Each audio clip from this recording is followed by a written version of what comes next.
Hey, what's up team? Welcome back to the channel. On today's video, I've got a good one for you. Today we are looking at what has typically been my favorite shoe from Altra. It's the Torin. And this year we've got the Torin 8. Let's get into it. Before we get started, I do just want to say that this video is in collaboration with my friends over at Roadrunner Sports. Now, the Altra Torin 8 was sent to me for the purpose of review. However, no one at Roadrunner Sports has told me what to say. They don't have any editorial privileges, and all the thoughts and opinions are my own. With that said, you're going to be able to pick up a pair of the Altra Torin 8 from Roadrunner Sports for $150. And of course, I'll place a link in the show notes below in case you want to pick up a pair for yourself. So if this is the first video that you've clicked on about an Altra shoe, let me give you a quick rundown. Altra is typically a zero-drop shoe, or balanced cushioning. That means we have the same stack height in the heel as we do in the forefoot. Now, Altra has recently introduced their forward line, and on those shoes only, Altra is using a 4mm drop. Altra is also famous for using their foot-shaped toe box, and you can see it gets quite wide here in the forefoot, but we're going to get more into that in just a second. So the Altra Torin 8 has a stack height of 30mm, and again, it's the same 30mm in the heel as it is in the forefoot, and that is going to create a more natural running experience. You know, when you're walking around barefoot, your heel is the same level as your forefoot. What's more, if this is the first time you're seeing a zero-drop shoe, it's very likely that you've been wearing shoes with a higher drop for your entire life. And by mixing in a lower drop or a zero-drop shoe, you are going to be encouraging foot health and foot strength. Because by running in a zero-drop shoe, you're going to be using different muscles than you would if you're running in a shoe with a higher drop. Okay,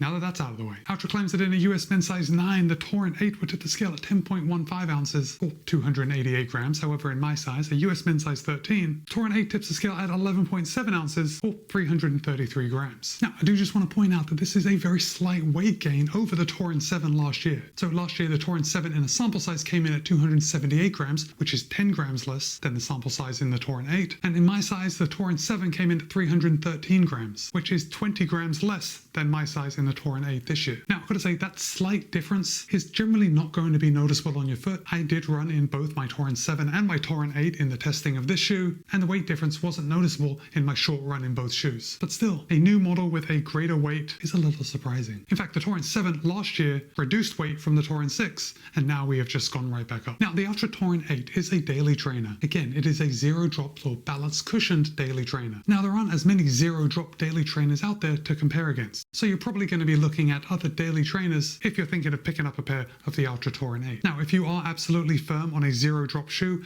I think the Torin 8 is the way to go. But perhaps if you're also looking at similar shoes but with a drop, you may be considering the New Balance 880 version 15. Now, this will cost you $140, so $10 less than the Torin 8. It has a 40.5, 34.5 stack for a 6mm drop, and in my size weighs in at 348 grams. So the 880 version 15 weighs 15 grams more than my size in the Torin 8. Next up, I think you might want to take a look at the On Cloudsurfer Next. Now, the On Cloudsurfer Next has a 30-24 stack height for a 6mm drop. It'll cost $150, so the same price as the Altra Torin 8, and in my size tips the scale at 320 grams, so it weighs 13 grams less than the Altra Torin 8. Okay.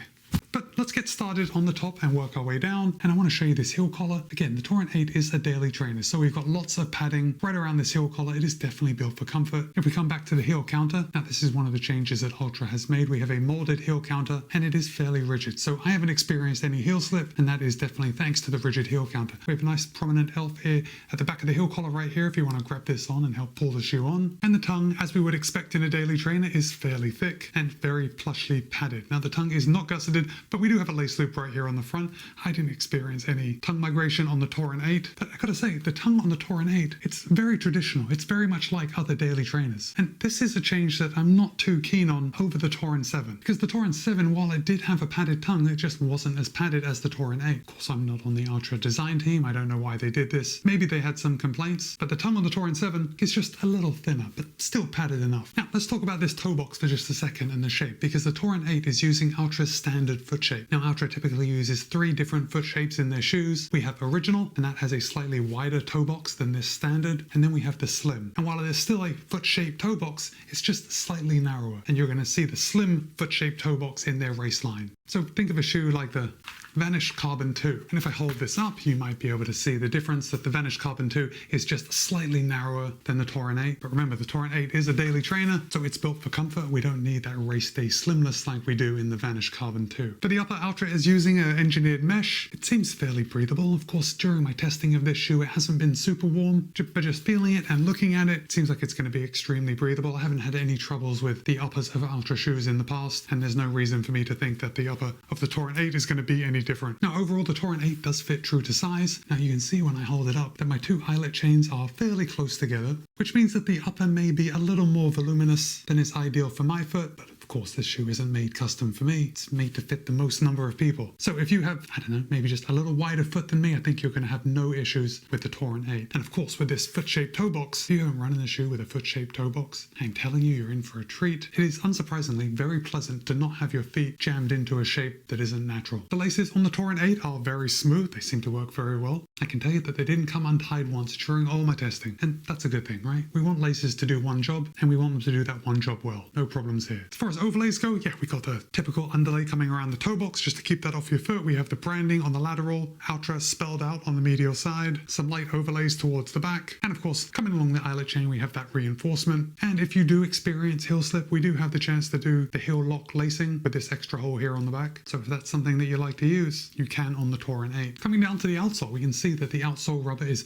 very traditionally Altra. We have the rubber on the outsoles that follow the metatarsals of your foot, and we got lots of flex grooves built in, which makes the Torin 8, yeah, fairly flexible. And although it doesn't look like it from your perspective, this is actually exposed midsole foam here in the center, so we're saving a little bit of weight. Now, as far as durability goes, I'm not seeing any wear up here on my forefoot, again on my heel. Actually, this is surprising. It's looking very good, and I'm not seeing really any wear, so it's standing up well to my testing. Now, here's the thing with a zero drop shoe, and running easy is the type of runs that I'm going to be doing in the Altra Torin 8. So because it is a zero drop shoe, it's going to encourage me landing more midfoot to forefoot, or probably more midfoot. And that is going to benefit you when you work in a zero drop shoe into your running shoe rotation. Again, we're just working on different muscles that we may not necessarily train if we're running in the same drop shoes all the time. Now, as far as ride goes, again, this is a daily trainer. I haven't done any speed work in the Torin 8, but that's not what it's made for. Of course, like any daily trainer, you can pick up the pace in the Torin 8, and Altra's Eco Max midsole foam, in my experience, is fairly firm. So that is going to encourage the feeling of running faster and picking up the pace, at least for me. You know, when I'm running in like a super soft or plush shoe, to me it just feels like a cruiser. I just want to take it easy and let the shoe kind of take care of me, you know? That wasn't my experience in the Altra Torin 8. In fact, in my experience, and I know you are just watching this video for my experience, this is going to be different for everyone, but the durometer of the Eco Max foam in the Torin 8 is just a little firm for me to take for long distances. So in my testing, I kept this to my daily run distance, and that's usually between an hour